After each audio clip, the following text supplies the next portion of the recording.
दोस्तों 8 अक्टूबर 2023 की रात को एक फोन बजता है पुलिस थाने का। बहुत जोर से पसरा हुआ सन्नाटा अचानक टूट जाता है फोन की घंटी से, और अब एक पुलिसकर्मी उस फोन को जैसे ही उठाते हैं तो वहां दूसरी तरफ से आवाज आती है कि साहब, इस बलवा कुआरी क्षेत्र में गोलियां चली हैं और यहाँ पर एक आदमी की हत्या भी कर दी गई है। दोस्तों, पुलिस यह सुनकर अब आगे बढ़ने की तैयारी में जुट जाती है, और जैसे ही पुलिस अब उस मौका वारदात पे पहुंचती है तो यहाँ पुलिस देखती है कि एक व्यक्ति है जिसका नाम सुधीर है। सुधीर जो कि वहीं स्कूल का प्रिंसिपल भी है और अपने घर में मृत पड़ा हुआ है, उसके सर में गोली मारी गई है। और दोस्तों, अब यहाँ पुलिस हर जगह तफ्तीश कर रही है, पूछताछ कर रही है उनकी पत्नी से, उनके बच्चों से, लेकिन यहाँ पर पुलिस के पास कोई भी ऐसा सबूत नहीं है जिससे पता चले कि यहाँ पर सुधीर की हत्या किसने करी है। आखिर इस घर का दरवाजा किसने खोला है और यहाँ पर जिसने सुधीर की हत्या करी है उन लोगों ने सुधीर की पत्नी और बच्चों को क्यों छोड़ दिया है जिंदा, उन लोगों पर हमला क्यों नहीं किया है। पुलिस के सामने आता है एक ब्लाइंड केस। दोस्तों, आइए जानते हैं पूरी घटना में क्या क्या हुआ है। नमस्कार, आदाब, सत श्री अकाल दोस्तों, मैं भीषम का स्वागत करता हूँ आपका हमारे यूट्यूब चैनल किसी क्राइम के। और दोस्तों, पूरी घटना की जानकारी के लिए आप बने रहिए हमारे साथ वीडियो में अंत तक। और दोस्तों, हमें सब्सक्राइब करना और नोटिफिकेशन की बेल को दबाना बिल्कुल ना भूलें। दोस्तों, आज का बेहद ही हैरान करने वाला मामला सामने आया है हाजीपुर उत्तर प्रदेश से। हाजीपुर उत्तर प्रदेश का एक छोटा सा हिस्सा है बलवा कुआरी नाम का। दोस्तों, यहाँ पर जैसे ही पुलिस अब पूछताछ करने के लिए पहुंचती है, तफ्तीश कर रही होती है, तो यहाँ पर पहले तो पुलिस अब उनकी पत्नी जिनका नाम सुमन है, सुमन से पूछ रही होती है। लेकिन सुमन से पूछताछ करने के बाद भी पुलिस के पास ऐसी कोई भी जानकारी नहीं है।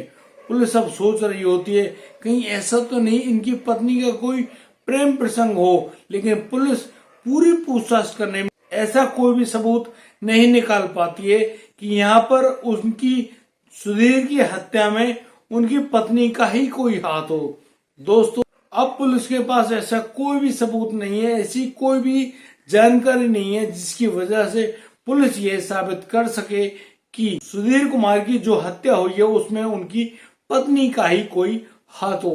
अब पुलिस आगे सोचती है कहीं कोई ऐसा मैटर तो नहीं है कि जिस स्कूल के प्रिंसिपल हैं सुधीर, कहीं इस बिजनेस में कोई उनका पार्टनर हो और वह पार्टनर अब अपनी पार्टनरशिप नहीं रखना चाह रहा हो, किसी बात पे उनका झगड़ा हो गया हो। तो यहाँ पर भी पुलिस इसी मामले से, इसी एंगल से पूछताछ कर रही होती है, छानबीन कर रही होती है, लेकिन पुलिस को कुछ भी सबूत नहीं मिलते हैं, ना ही कोई लीड मिलती है। पुलिस अब बहुत ज्यादा कंफ्यूज है कि आखिर उस सुधीर कुमार की हत्या किसने कर दी है। पुलिस अब हाथ पे हाथ रखकर बैठ जाती है। लेकिन जब पुलिस स्कूल के सभी स्टाफ से बात कर रही होती है तो पुलिस इसी पूछताछ में कामयाबी पाती है। पुलिस को जानकारी मिलती है कि एक पहले प्रभात नाम का टीचर हुआ करता था, उस टीचर की कुछ कहासुनी हो गई थी सुधीर कुमार से, और सुधीर कुमार ने अब उनको स्कूल से निकाल दिया था। यानी कि अब जो लड़का है, यानी कि प्रभात है, जो कि पढ़ाता है उस स्कूल में, वह अब उस स्कूल से निकाल दिया गया है। पुलिस अब कोई भी और जानकारी नहीं निकाल पाती है, लेकिन पुलिस अब पूछताछ करने के लिए उस प्रभात को ढूंढ रही होती है। दोस्तों, अब प्रभात के गांव पहुंचा जाता है और प्रभात नाम के जो टीचर हैं उनको पुलिस पूछताछ करने के लिए पुलिस थाने लाती है। और दोस्तों, पुलिस को इसी पूछताछ के दौरान मालूम चलता है एक ऐसी खबर जिसकी वजह से सच में ही उस सुधीर की हत्या की गई थी। दोस्तों, यहाँ प्रभात कुमार बता रहा होता है कि उसके प्रेम संबंध थे सुधीर कुमार की पत्नी सुमन से। दोस्तों, मैं आपको बता दूं कि सुधीर ने करीब 8 साल पहले सुमन से लव मैरिज करी थी। दोस्तों, इस बलवा कुआरी नामक स्थान पर जमीन को किराए पर लेकर सुधीर कुमार ने वहां पर स्कूल बनाया और उसी स्कूल में अपना एक घर बनाकर वहीं अपनी पत्नी सुमन और उनके बच्चों के साथ रहता था। दोस्तों, अक्सर प्रभात का आना जाना लगा होता था उस घर के अंदर, और उसी आने जाने के दौरान जो प्रभात की नजर पड़ती है सुधीर कुमार की पत्नी सुमन, और सुमन से उसकी दोस्ती हो जाती है। अक्सर वो लोग फोन पे बातचीत किया करते हैं और इसी बातचीत के चलते और दोनों में प्रेम संबंध भी बन जाता है। दोस्तों, यहाँ पर जो प्रभात है वह कई बार उस सुधीर कुमार की पत्नी यानी कि अपनी प्रेमिका सुमन से कई बार अवैध संबंध भी बना चुका है।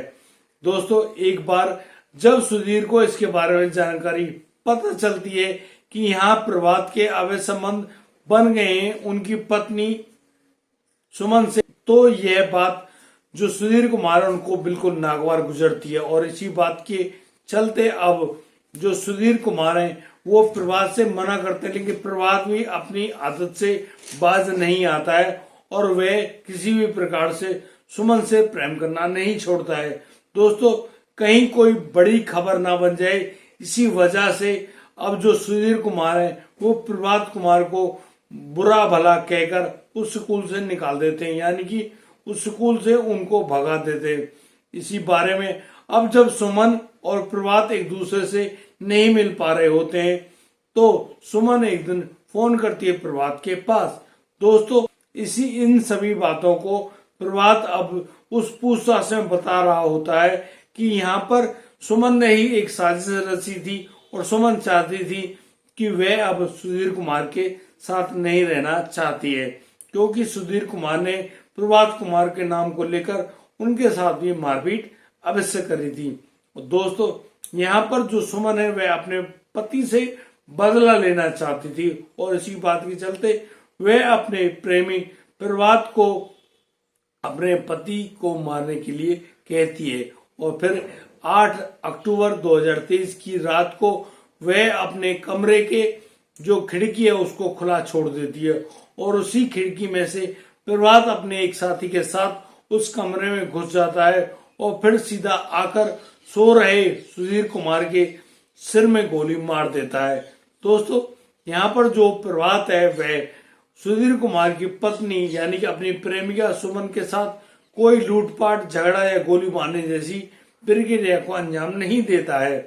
दोस्तों, वे अब यहाँ पर सुधीर कुमार को गोली मारकर वहां से 9-2-11 हो जाते हैं। और दोस्तों, सुधीर कुमार को गोली लगने के बाद अब जो उनकी पत्नी होती है सुमन, वह रात को ही बहुत तेज तेज रोने लगती है और कहने लगती है कि 2 हमलावर आए थे और उनके चेहरे को तो मैं पहचान नहीं पाई, लेकिन उन लोगों ने आते ही मेरे पति के सर में गोली दाग दी, जिसकी वजह से उनकी वही मौके पर ही मौत हो गई।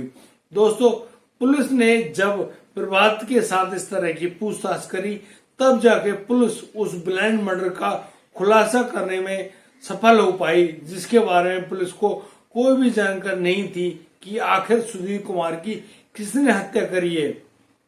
दोस्तों, देखा आपने, एक पत्नी अपने प्रेमी को चाहने के चक्कर में अगर अपने पति को ही जान से मरवा देती है।